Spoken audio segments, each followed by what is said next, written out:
संगियो कथे ना कि जाको राके सैया मार सके ना कोई।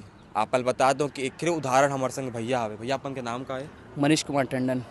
मनीष भैया, अपन बतात हवा कि हादसा ले मात्र 2 किलोमीटर पहले आपन ये बस से उतर गए रहा। हाँ सही बात है, जस्ट इससे 2 किलोमीटर पहले मैं उतरा हूँ मोहन ढाबा भानपुर के पास में।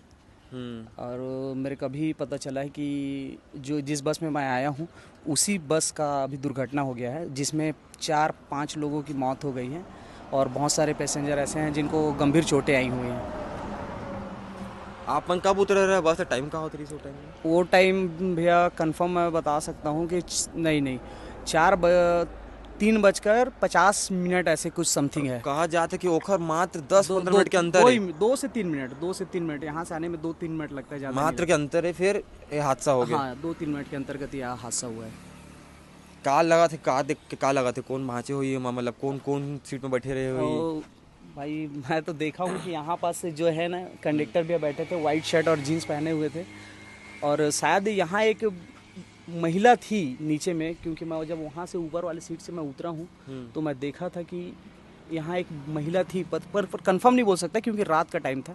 और एक ऊपर में थे, ये दोनों भरा हुआ था। हाँ, और एक उससे पीछे में भी थे। बताए जाते जो हादसा के शिकार हुए लोगन मने वो यही इतना ही क्षेत्र में बैठे रही। हाँ बस के हिस्सा में। हाँ यही हिस्सा में थे। और जस्ट ऊपर वाले में मैं था और लग रहा है कि वहाँ से ब्लड का दिख रहा है, तो उसमें जो भाई सोए हुए थे वो जस्ट इसी किनारे में सोए हुए थे। आप बता दो कि भैया थोड़ा कैमरा जूम कर दिखाइए, तो वो जो हिस्सा में ब्लड के छींटा दिखा थे आप मान ला, वो हिस्सा में ब्लड के छींटा दिखा था। पर्दा में भी ब्लड आवे।